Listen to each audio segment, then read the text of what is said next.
Hello friends, welcome back my channel. आज हम हिंदी साहित्य के गद्य के इतिहास में चौथा टॉपिक मतलब चौथा वीडियो कवर करेंगे, जिसमें हम पढ़ेंगे द्विवेदी युग। इसके पहले पूर्व भारतीय युग और भारतीय युग हमने कवर किया है।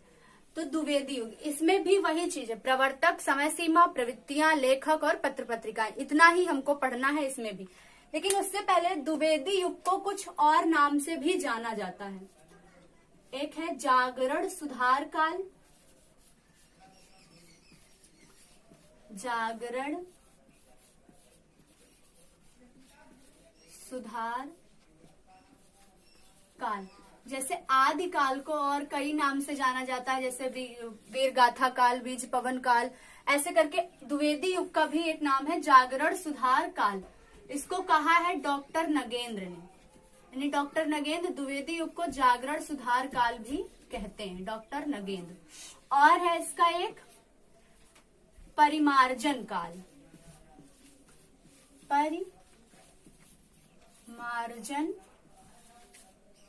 काल, ये नाम दिया है आचार्य रामचंद्र शुक्ल ने,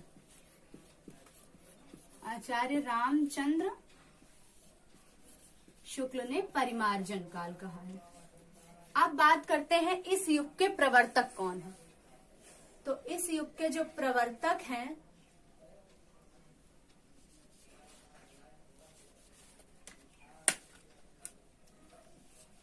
वो है महावीर प्रसाद द्विवेदी। ध्यान दीजिएगा, हजारी प्रसाद द्विवेदी और महावीर प्रसाद द्विवेदी में कंफ्यूज होता है, क्योंकि द्विवेदी युग है और दोनों के नाम के आगे द्विवेदी है। लेकिन द्विवेदी युग के जो प्रवर्तक हैं वो महावीर प्रसाद द्विवेदी है, ना कि हजारी प्रसाद द्विवेदी। तो इसके प्रवर्तक हुए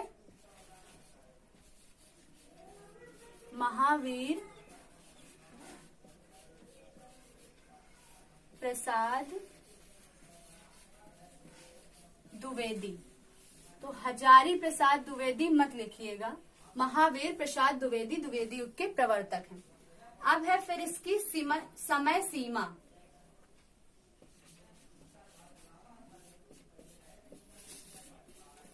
समय सीमा, जैसा कि मैंने पिछले वीडियो में भी कहा था, अलग अलग विद्वानों ने अलग अलग अपना समय काल विभाजन दिया है। तो इसमें भी दो मिलते हैं, यानी कि 1900 से 1920 ईस्वी या फिर 1900 से 1922 ईस्वी। दो इसमें भी हैं, 1900 से 1920 ईस्वी या 1900 से 1922 ईस्वी। अब आते हैं प्रवर्तक, इसकी प्रवृत्तियां क्या है। प्रवृत्तियां यानी विशेषताएं। तो प्रवर्तक हो गए महावीर प्रसाद द्विवेदी और समय सीमा है 1900 से 1920 या 1922। जैसे इसमें मैंने इसके नाम बताए द्विवेदी युग के, जागरण सुधार काल और परिमार्जन काल। वैसे भारतीय युग के भी नाम है जो मैं पिछले वीडियो में बताना भूल गई थी। उसको आधुनिक काल भी कहा जाता है, पुनर्जागरण काल भी कहा जाता है, तो उसमें आप वो लिख लीजिएगा। अब बात करते हैं इस युग की प्रवृत्तियां पर। प्रवृत्तियां यानी विशेषताएं।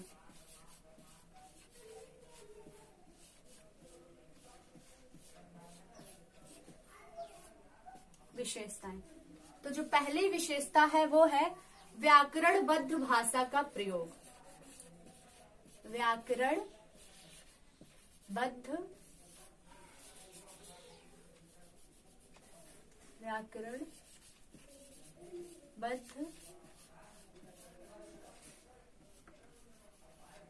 भाषा का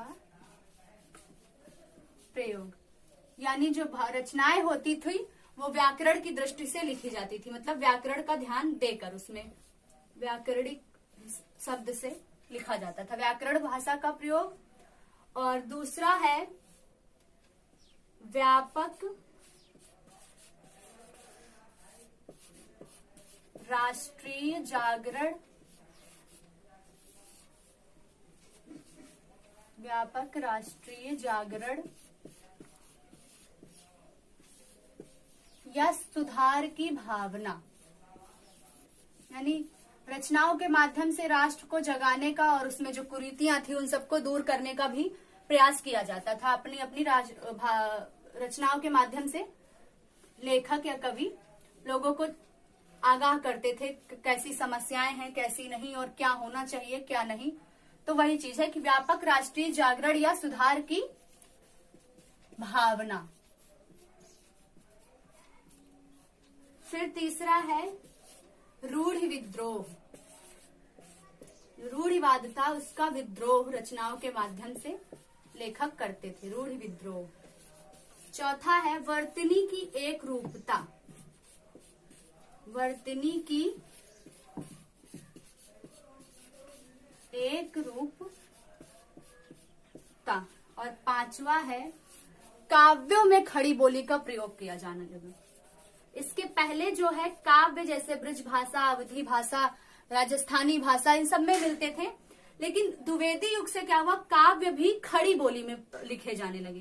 यानी काव्यों में खड़ी बोली का प्रयोग।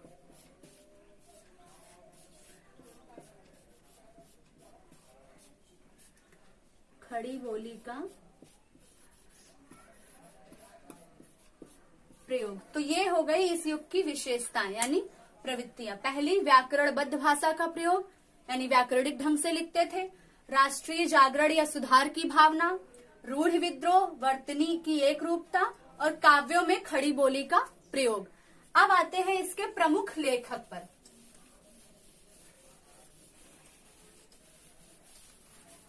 तो जो प्रमुख लेखक हैं इसके,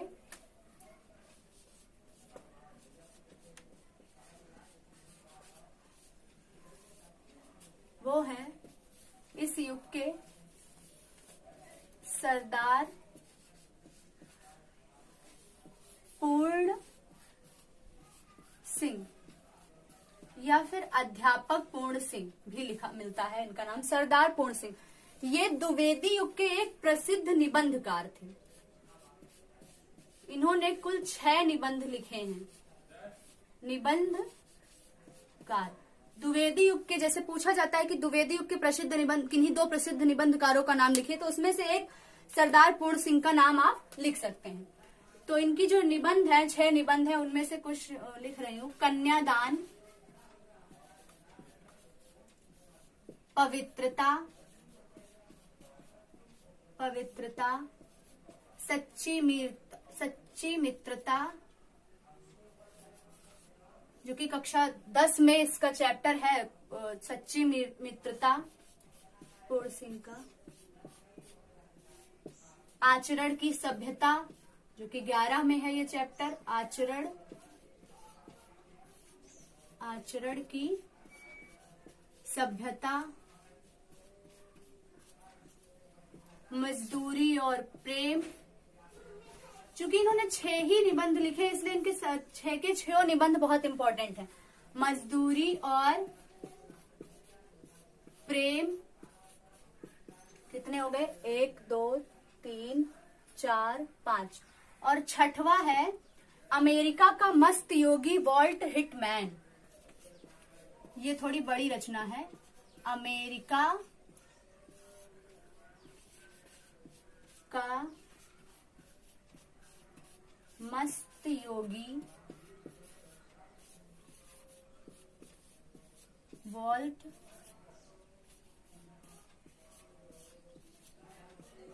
हिटमैन, यानी व्हाइट मैन है यहाँ पे, जिसको हिंदी में ऐसे लिखा वॉल्ट हिटमैन। कन्यादान, पवित्रता, सच्ची मित्रता, आचरण की सभ्यता, मजदूरी और प्रेम, अमेरिका का मस्त योगी वॉल्ट हिटमैन। ये हो गए इनकी प्रमुख रचनाएं यानी निबंध, प्रमुख 6 निबंध। 6 ही निबंध इन्होंने लिखे हैं। तो पहले हो गए सरदार पूर्ण सिंह, जो कि द्विवेदी युग के प्रसिद्ध निबंधकार हैं। फिर दूसरे हैं चंद्रधर शर्मा,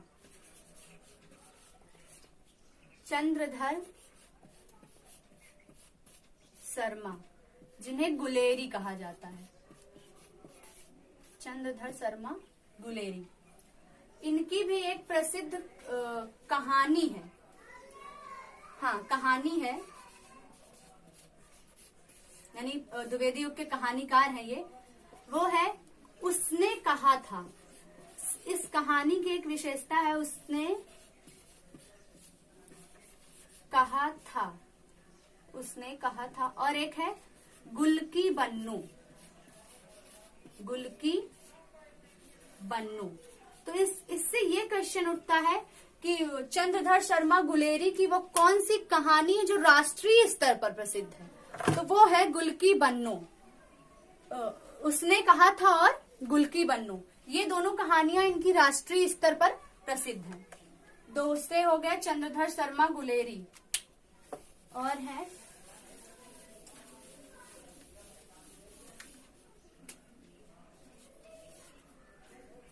बाबू गुलाब राय। बाबू गुलाब राय, देवकी नंदन खत्री,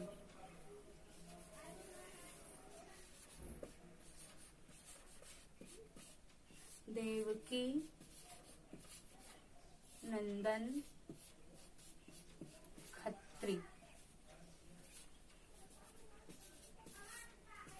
आचार्य रामचंद्र शुक्ल, पद्मलाल पुन्नालाल बख्शी, पद्मलाल पुन्नालाल बख्शी। जो आचार्य रामचंद्र शुक्ल है, पद्मलाल पुन्नालाल बख्शी और बाबू गुलाब राय, इनकी रचनाएं शुक्ल युग में भी देखने को मिलती हैं। काफी रचनाएं इनके शुक्ल युग की हैं, लेकिन जो मूल स्वर है उनका वो द्विवेदी युग का है। और एक है अंबिका प्रसाद गुप्त, अंबिका प्रसाद गुप्त। तो ये हो गए कुछ इस युग के प्रमुख लेखक। ध्यान दीजिएगा, अंबिका नाम से एक लेखक जो है भारतेंदु युग में भी है, लेकिन उनका नाम अंबिका दत्त व्यास है, यानी दत्त व्यास, और इनका है अंबिका प्रसाद गुप्त। तो कंफ्यूज मत होना, द्विवेदी युग के अंबिका प्रसाद गुप्त हैं और भारतेंदु युग के अंबिका दत्त व्यास हैं। तो ये हो गया इसके प्रमुख लेखक, यानी सरदार पूर्ण सिंह, चंद्रधर शर्मा गुलेरी, देवकी नंदन खत्री, बाबू गुलाब राय, आचार्य रामचंद्र शुक्ल, पद्मलाल पुन्नालाल बख्शी और अंबिका प्रसाद गुप्त। अब आते हैं इस युग की पत्र एवं पत्रिकाओं में। तो पत्र पत्रिकाओं में सबसे पहले इस युग की जो सबसे प्रसिद्ध पत्रिका है वो है सरस्वती। तो इसके बारे में चर्चा कर लेते हैं, फिर बाकी पत्रिका हम टेबल बनाकर पढ़ेंगे। सरस्वती पत्रिका,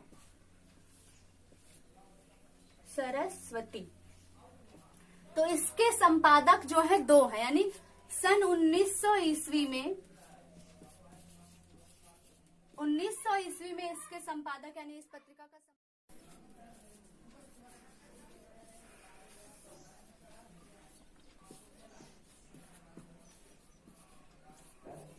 बाबू श्याम सुंदर दास, यानी 1900 में इसका जो संपादन करते थे सरस्वती का, वो करते थे बाबू श्याम सुंदर दास, यानी प्रथम संपादक जो है वो है बाबू श्याम सुंदर दास। और 1903 ईस्वी से 1920 ईस्वी तक इसके संपादक रहे महावीर प्रसाद द्विवेदी, महावीर प्रसाद द्विवेदी। तो इस पत्रिका से ये दो क्वेश्चन बनते हैं, यानी सरस्वती पत्रिका के प्रथम संपादक कौन थे, या फिर 1900 ईस्वी में संपादन कौन करता था, तो बाबू श्याम सुंदर दास, और 1903 से 1920 ईस्वी तक महावीर प्रसाद द्विवेदी करते थे।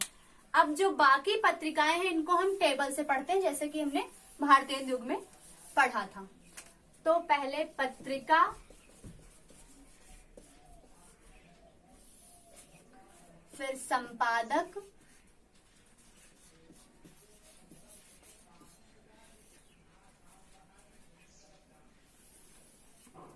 फिर स्थान, और फिर है वर्ष। तो जो पत्रिका है वो है सुदर्शन। इस युग की जो प्रसिद्ध पत्रिकाएं हैं वो, उनमें से सुदर्शन, सुदर्शन। तो इसके जो संपादक हैं सुदर्शन के, वो हैं देवकी नंदन खत्री, देवकी नंदन खत्री। और कहाँ से किए थे? तो वो स्थान था काशी। कब? 1900 ईस्वी में। अब इसको सुदर्शन और देवकीनंदन खत्री, देखिए इसको ऐसे याद कर सकते हैं आप, सुदर्शन यानी सुदर्शन चक्र, और देवकी नंदन से आप भगवान कृष्ण को ले सकते हैं। तो सुदर्शन के संपादक कौन है? देवकी नंदन खत्री। देवकी नंदन भगवान कृष्ण को ले क्या सकते हैं ही, देवकी नंदन उनको कहा ही जाता है भगवान कृष्ण को। और उनके हाथ में कौन सा चक्र होता था? सुदर्शन चक्र। तो सुदर्शन देवकी नंदन खत्री, स्थान काशी, और वर्ष 1900 में किए थे। दूसरी है समालोचक।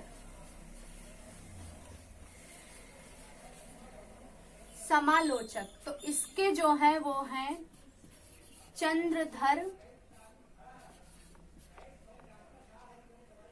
शर्मा गुलेरी। स्थान क्या है? जयपुर। जयपुर से इसका संपादन करते थे। और वर्ष है इसका समालोचक का 1902 ईस्वी। इसको भी आप इसका स्थान याद कर सकते हैं आसानी से। गुलेरी में देखिए गा आता है, और गुलाबी शहर किसको कहा जाता है? जयपुर को। यानी चंद्रधर शर्मा गुलेरी ने समालोचक की जो है संपादन किया था जयपुर से सन 1902 ईस्वी में। फिर तीसरे हैं सुदर्शन समालोचक इंदु। तो इंदु के जो है वो है अंबिका प्रसाद खत्री। अंबिका प्रसाद खत्री। और इंदु का प्रकाशन स्थान है काशी। और सन 1909 ईस्वी में, 1909 ईस्वी में इसका स्थान भी आप याद कर सकते हैं, इंदु। यानी इंदु भगवान शंकर के सर पर विराजमान है, वो इंदुधर कहे भी जाते हैं। और भगवान शंकर की जो प्यारी नगरिया है वो काशी कही जाती है। यानी इंदु, अंबिका प्रसाद खत्री ने इंदु का संपादन काशी से किया था 1909 ईस्वी में। फिर है मर्यादा। तो इसके जो संपादक हैं वो है कृष्णकांत मालविया। संपूर्णानंद भी मिलते हैं, लेकिन जो 1909 में यानी द्विवेदी युग में इसका संपादन किए थे मर्यादा का, वो कृष्णकांत मालविया ने किया था। कृष्णकांत मालविया। और इनका स्थान भी मर्यादा का इलाहाबाद, यानी कि अब प्रयागराज।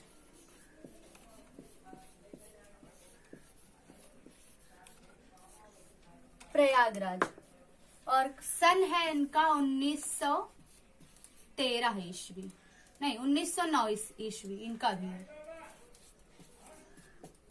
यानी मर्यादा को कृष्णकांत मालविया ने प्रयागराज में 1909 में, क्योंकि मर्यादा के इसके बाद जो है संपादक मुंशी प्रेमचंद्र भी थे, लेकिन द्विवेदी युग में कृष्णकांत मालविया ही थे। 1909 ईस्वी में किया था इन्होंने। फिर है प्रताप।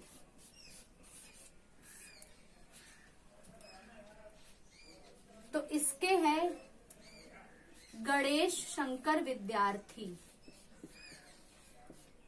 गणेश शंकर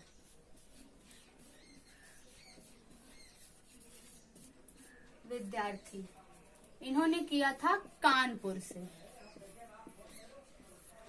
और 1913 ईस्वी में एक और है, वो है प्रभा।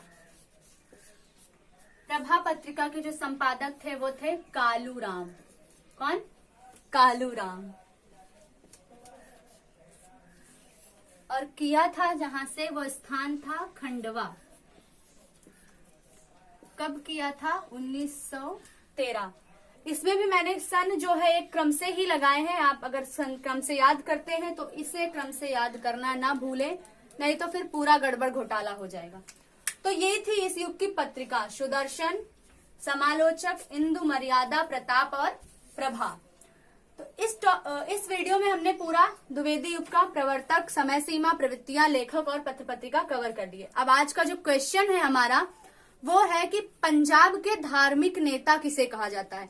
जो कल का क्वेश्चन था उसमें हमने दिया था कि कठिन काव्य का प्रेत किसे कहा जाता है। उसका आंसर आपको कमेंट बॉक्स में लिखने के लिए कहा था, तो कुछ लोगों ने लिखा है, किसी ने नहीं लिखा है। आज का क्वेश्चन है कि पंजाब के धार्मिक नेता किसे कहा जाता है, तो इसका आंसर आप कमेंट बॉक्स में कीजिए। प्लस मैं बार बार कह रही हूँ कि अपनी नोटबुक में भी लिखते जाइए ताकि ये पूरा एक टॉपिक कवर हो जाए। इसके लिए अलग से हमको वीडियो ना डालना पड़े, अगर जरूरत पड़ी तो मैं डाल दूंगी, लेकिन आपके पास ये पूरा लिखा होना चाहिए। तो आज के इस क्वेश्चन का आंसर आप कमेंट बॉक्स में दीजिए और अपने नोटबुक में भी लिखिए। बाकी वीडियो को शेयर कीजिए, लाइक कीजिए और चैनल को सब्सक्राइब कीजिए।